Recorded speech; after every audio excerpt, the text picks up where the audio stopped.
Have we forgotten that wilderness is not a place, but a pattern of soul, where every bird and beast and tree is a soul maker?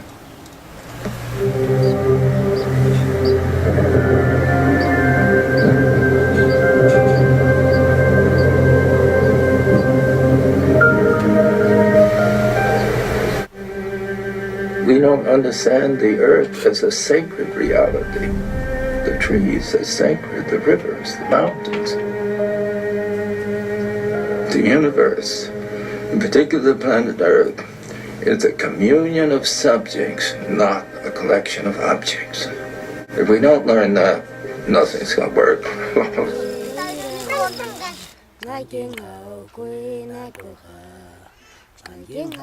Remember, man, that you are dust, and unto dust you shall return. These words from the book of Genesis, chapter 3, verse 16, remind those attentive to the deeper mystery of birth and death that life is more than can be measured within the span of our individual life. Thomas Berry, a Christian and a scientist, saw no contradiction between science and faith, returned to the dust of his much-beloved Earth in July 2009. Well, the first thing to recognize in human-Earth relationships is the Earth is primary, humans are derivative. Humans are for the perfection of the Earth rather than the Earth here for the perfection of humans.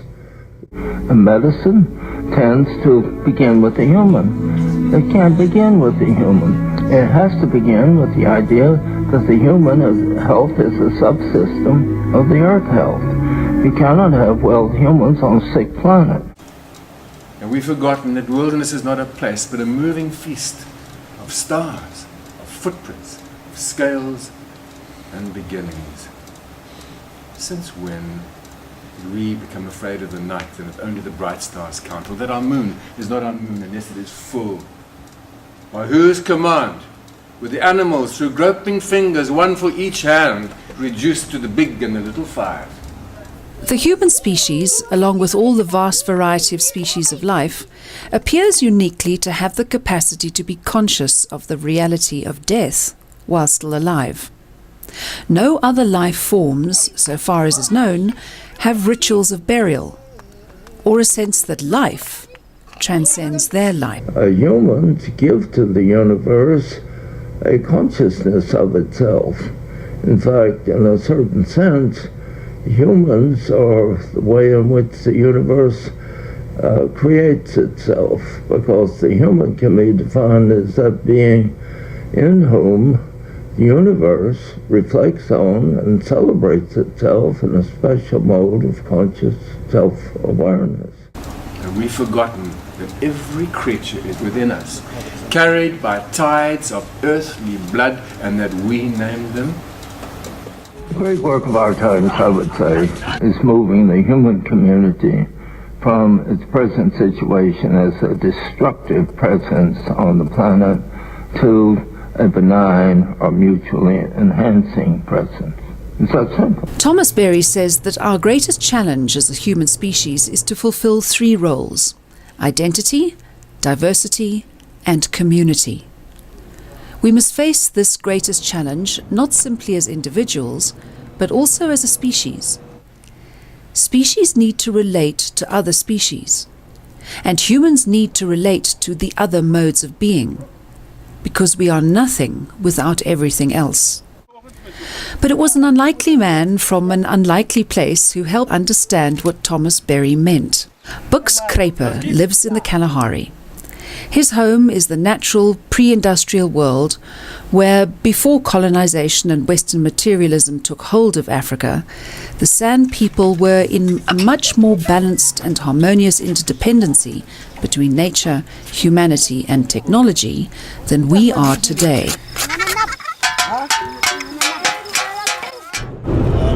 This Buks guy, he's working in the Kgalagadi. When they go and hunt, because they can hunt, they go and hunt, they over the dunes, in between the lines. So one day they were walking in the park, and the young chap was leading,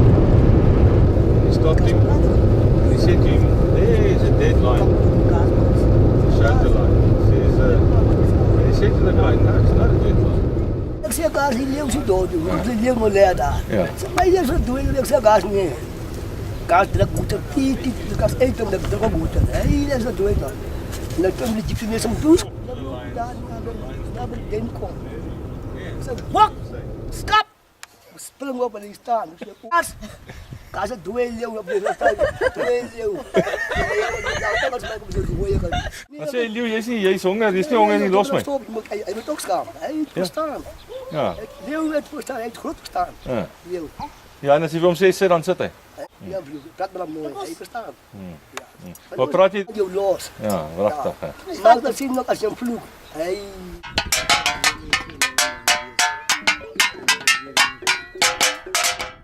Our ideal is to develop a mutually enhancing relationship. And in our technologies, what we should be working for is human technologies that are integral with the technologies of the planet. The planet itself is a wonderful technological accomplishment. The drawing up of the water from the oceans, taking it over the continents, spilling it down to nourish the plants and the forests, and then draining it back to the sea is an amazing engineering accomplishment. And in the process, has this magnificence, a stunning beauty and wonder about it. Indigenous communities, which in the era of imperial conquest and colonization were considered targets for civilization at best and extermination at worst, assume a whole new importance to the survival of the human species for Thomas Berry. Indigenous cultures have everything to teach us. If you damage the outer world, you damage the inner world. You cannot succeed when you are harmful to the other species. It is a losing game if you are harmful to the surrounding world. Diversity, community, and identity. He says that Indigenous communities have this intimacy of relationship and understand the roles that people play. Buks inhabits a multi-dimensional world. He reads the earth to track animals, but can't read a book. Carl asked Buks to inscribe the name of his son on a bow that Carl had bought as a gift, and to give Carl some lessons on how to use the bow and arrow properly. For me, it was, I know about these things, taking it back, and I missed the target immensely. And for him, that's where the three-dimensional thing comes in. And if you do the basics correct, you would hit the target. That to me was astonishing. Because when I went back to it, I actually say to him, okay, so hoe hou ek die ding vas? How do I take this bow? Dat jaagt hem op hard. Waar, in die helfte. Daar op die naam, nee? Ja, daar zit nou. Zo, oké. En dan? Look at me zo. Wees my. Wees my. Nou, wees my hoe vat jy hom. Daar sien. Nou sien daar. Daar sien. Ja daar. Okay. Nee daar. So dit is net so bokant op, hè? Daar sien. Alright. En dan sien ek jy trek en los dadelik, jy wag nie, jy span nie, okay? Jy skiet hom net bokant om, nee? Ja. Alright. And I asked him, how do I pull it back? The basics, 3 things. How do you hold the bow? How do you strung the bow? And when do you release the bow, knowing that you're shooting at a target? At the moment that I've done that, I've hit the target. From his angle, settle down. Trust me that you do the basics and you will hit the target. Can you hear that?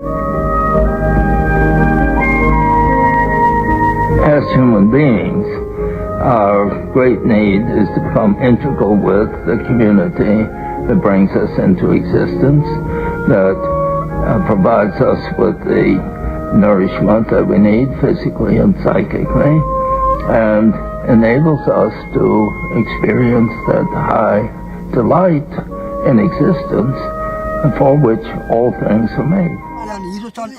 Of more concern to him than any inherent contradiction between science and faith was how industrialized human societies have ignored the first few words of the verse from Genesis, "Remember that you are dust," that humanity derives from the earth.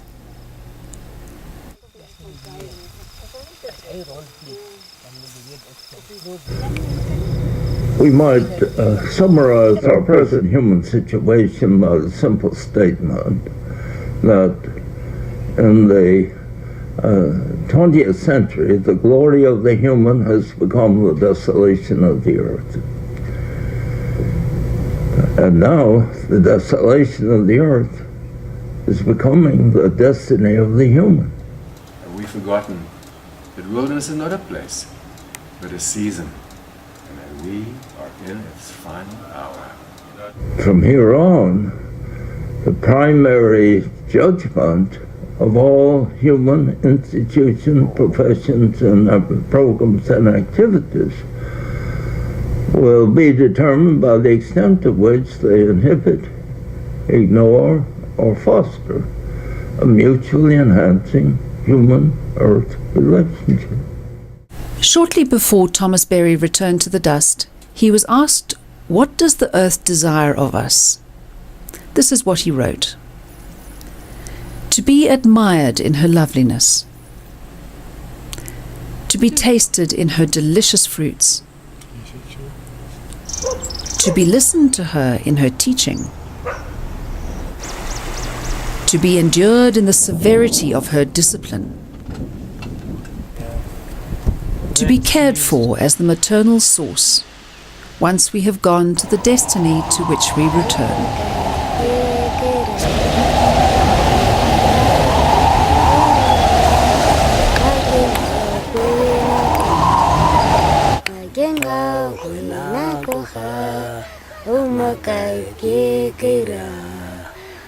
subscribe cho kênh Ghiền Mì Gõ để không bỏ lỡ những video hấp dẫn.